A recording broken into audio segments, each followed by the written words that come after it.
We are Don and Lisa, and many of you may know us as the Camper Couple.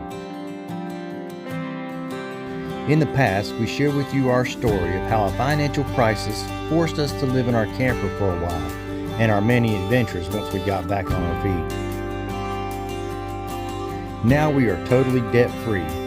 In our next chapter, we want to share with you what we've learned and maybe help you on a road to freedom.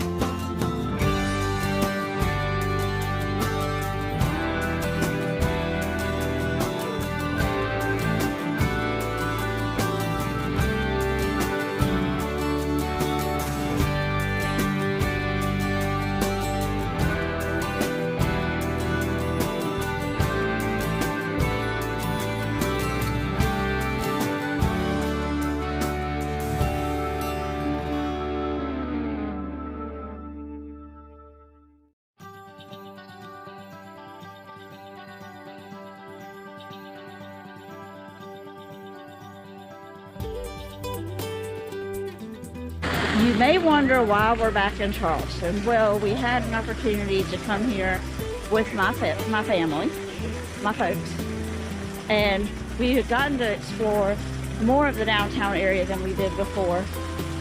Fountain is gorgeous. So we are out by the harbor today, and we're going to take a carriage ride as well as a boat tour, and we're going to take you guys with us. But it is absolute perfection out here. Look at this.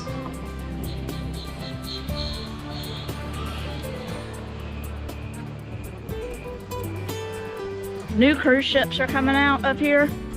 I'm gonna have to look online to see what that's all about, because Carnival is no longer coming out of here, is my understanding. That little island right there behind me is Fort Sumter. That's where the first shots of the Civil War rang out. To this day, nobody knows which side fired first. All they know is that's where it all started. And being the history buff that I am, you know, I'm really into this kind of stuff. And so the historical significance of that and what led up to the Civil War really is something that everybody should really look into and learn from, because those that fail to learn from history are doomed to repeat it.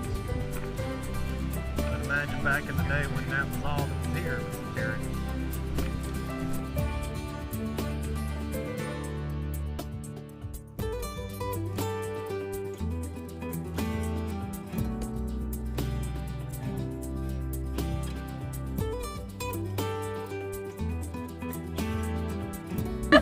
He's bigger than you.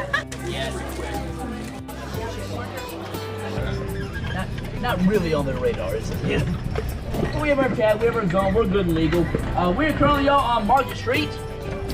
Came because of the market. We're pulling up across Church Street. I'll let y'all guess why we call that Church Street. Church Street. Yeah. Yeah. Now that's St. Philip's. That is the oldest running congregation in Charleston, not the oldest church building. That's number 3 for them. First one destroyed in a hurricane. Second one destroyed in a fire. You didn't get it. Number 3 over there. Let's cross our fingers, hope that one sticks. Yeah. You may notice though that Steve on St. Philip's, y'all, she did lean slightly to the left, or right about 5 or 6 degrees. August 31st, 1886, we had a massive earthquake. Came in about 7.2, 7.3, somewhere in that range. People wrote about it in the journals and said the streets moved like waves of the ocean. Huge quake. Damaged buildings far north of Boston, ran church bells in Alberta, Canada. Aftershocks fell in Chicago. Wow. We sit on the second most active fault line in the U.S. Number 1, of course, San Andreas. Number 2 is the Woodstock fault line. It comes down out of Woodstock, New York, works its way down, circles right beneath us, kicks out towards Haiti after that. And that's how we end up getting a 7.4 earthquake. That one hit Taiwan a couple days ago. Yeah, kind of like that. We should be getting another one of those about every 100 years, give or take. That last one was 1886. Yeah. Rode it about 37 years, yeah.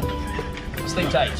Now that earthquake hits y'all about 20 years outside the war, a time frame when Charleston was one of the poorest cities on the planet. So in terms of salvaging, rebuilding, there's not really a whole lot of money or resources at our disposal. We installed these. Those little discs you see on the wall. You'll see them all over town. Discs in the most common shape. Boop, Oh, you'll also see stars and crosses. Yep, you'll see lion's heads, you'll see little S curls. This is the most common though. They're earthquake bolts. They're based on last year's advertised salvage what we could, because again, we don't have any more money or resources to deal with this fallout from that earthquake. The war had eaten up every other penny we had. I am saying the war quite a bit, y'all. Y'all, when I refer to the war, I'm referring to war between the states, Civil War, the War of Northern Aggression, the late unpleasantness is one of my favorites. Or my great-grandmother once referred to it. That war where the Yankees attacked America.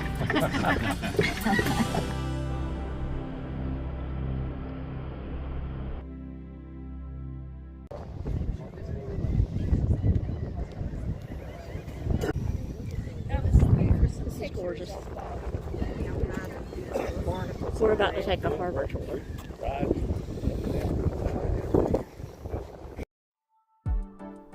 The carriage ride and the harbor tour were bought as a package deal. It cost about $80 a person, but that was cheaper than if we had bought both tours individually. The boat consisted of an upper deck and a lower deck. The upper deck had a full bar where you could buy snacks as well, and the lower deck was a great place to go to get out of the sun or the wind.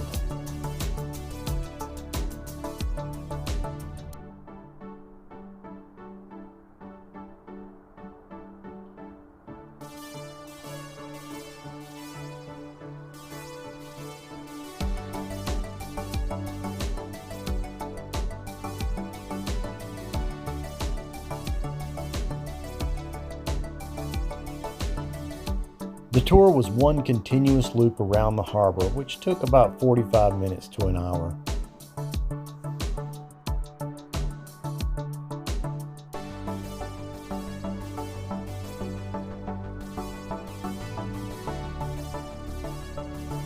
The tour also takes you by the famous Fort Sumter, where the disagreement between the states turned into an all-out war.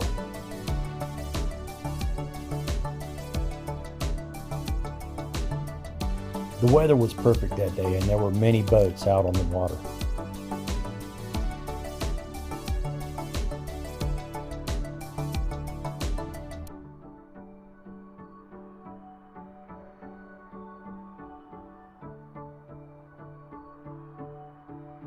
If you're lucky, you might even be able to see a couple of dolphins while you're on the tour.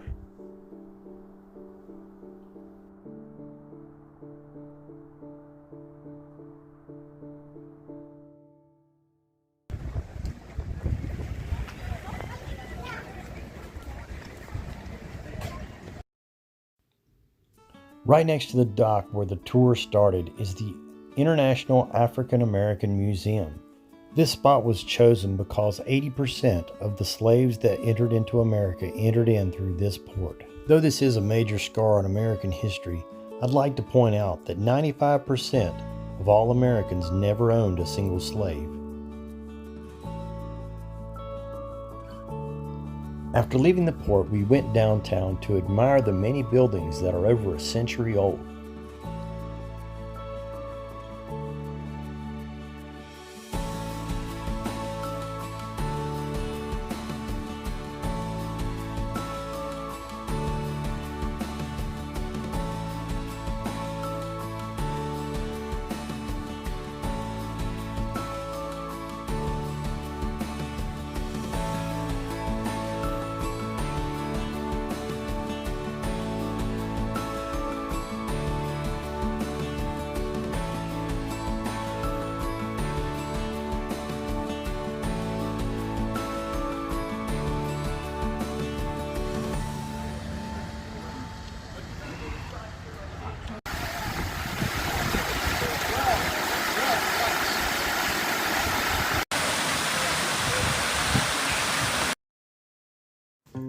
While we were in Charleston, we also got to tour the Magnolia Plantation and Gardens.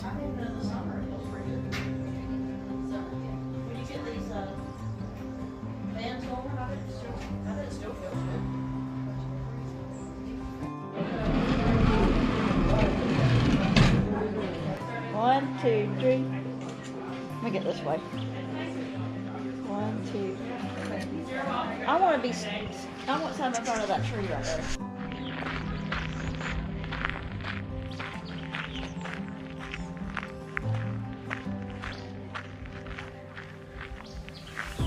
The trees and the Spanish moss are amazing.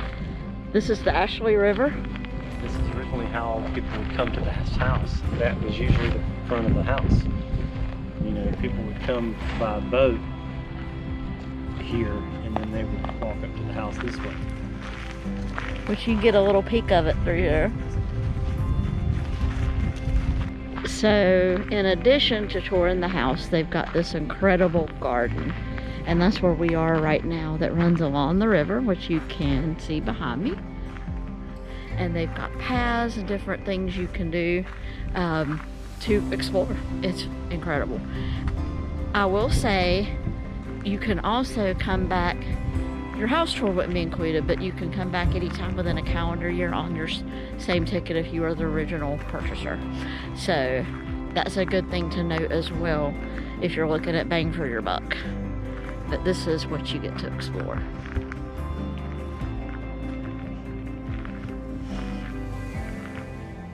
Beautifully graveled and just incredibly gorgeous.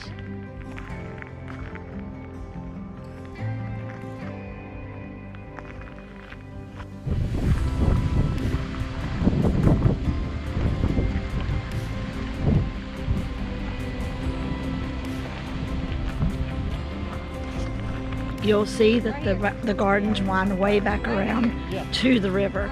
These trails go on and on and on.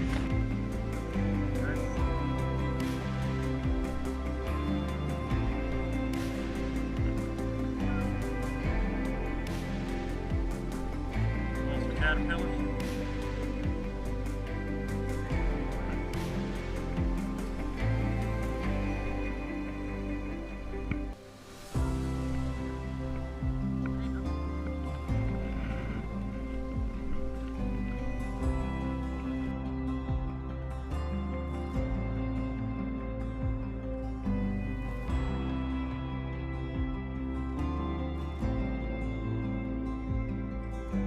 The original house that was here was burned down during the Civil War. It was rebuilt and then added onto to be the grand house that it is today. A lot of history here, a lot to remember.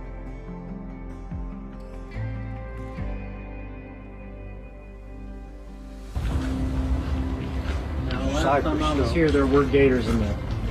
Those cypress stones.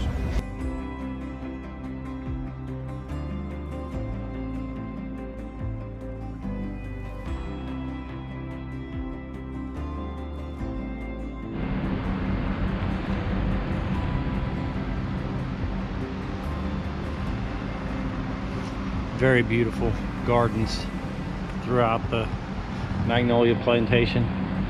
We skipped over a lot of things we didn't even get to see. This is definitely a place I would love to come back to. I'd love to see more of the gardens.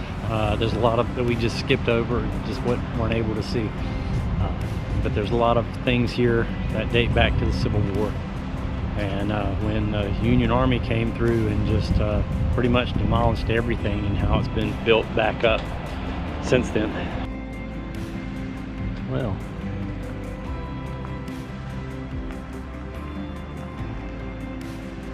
which way did we go? This was great. Yeah. I mean, there are a lot of plantation tours, and I've done a couple of them before. But I think this was the best one. Yeah. In this episode, as we toured Charleston, South Carolina, you heard us refer to the Civil War quite a bit and about slavery and the things that happened in the past. A lot of people have taken the things of the past like that and are using it to stir up divides today. And I urge you to have a more clear understanding of what actually took place back during that time. Slavery was a very dark mark on America. It's not what has been portrayed today. Only 5% ever owned slaves. There were very few that owned slaves, and those people that did own slaves were not just white people either. There were many black people that owned slaves. There were many Native Americans that owned slaves. And the majority of the people never owned any slaves at all. Many of them just couldn't afford it. And many of them were in debt themselves, which means they were slaves as well. A lot of times when people would come to America, they would have to work off their debt for their travels here to America, and many of them served as servants or slaves until that debt was paid off. That's one of the things that many people don't know about today. There's two names that I want you to study, and if you study these two people, you might get a different picture of how slavery was in America. One I want you to look up is Thomas Day. Now, Thomas Day was a very good man. He was an African American, was born here in America to a very wealthy family. He was very wealthy. He attended private schools, and this was an African American that lived during the 1800s, before the Civil War. He attended a private school in Virginia, yeah, same place that General Lee was from. Thomas Day attended school, and then he moved down to North Carolina, where he had a business making cabinets. He was a cabinet maker. He owned slaves himself, but he treated them with such respect and such dignity that he was very loved by the community people. And when a crazy law got passed that prevented free blacks from moving to North Carolina, many of the townspeople went and petitioned the council to present a waiver so that he could be with his wife. The other name I want you to look up is William Ellison. Now, William Ellison, there were two William Ellisons. There was one that was a white man and one that was a black man. Both of these people lived during the time before the Civil War. Read the story about these two people. Many slave owners were undercover abolitionists. What they would do is they would buy slaves, they would train them into some sort of a trade, and then give them their freedom. Now, the white man that was named William Ellison was one of those people. This one slave that he had, he was named April, and April was trained in the task, in the skill of making a cotton gin, and he was then given his freedom, and he had a business, and he became one of the wealthiest men in America, really. Now, as April became more wealthy, he took on the name of his former owner who had passed away, and he became the new William Ellison, and he used that name for the rest of his life. But he wasn't one that gave the same kind of grace that he was given. He became one of the meanest slave owners in all of South Carolina. He owned more slaves than any white man ever did. William Ellison was not kind to his slaves either. He was very cruel, and many of them died of starvation because he failed to take care of them, and he didn't care. He would just buy more because he had so much money, and because he had the skill, and many farms were dependent on his skill of making a cotton gin. Nothing ever happened to him. Believe it or not, back then it was actually illegal to mistreat slaves. If you were caught mistreating slaves, a fellow person could turn you in, and you could actually be charged as a crime for mistreating slaves. But nobody would do that because they were so dependent on him for his skill of making a cotton gin. This man was very cruel, very, very cruel. You'll see that there's a major difference in how people were treated. Some were treated very kindly and treated like family, and some were treated very bad. 300,000 Union soldiers were willing to lay down their life to right the wrong of slavery. That's love. 300,000 people died, showing the love, the greatest love of all. No greater love has any man than to lay down his life for a friend. That's what the Bible says. They laid down their lives. Show grace, and grace will be given to you.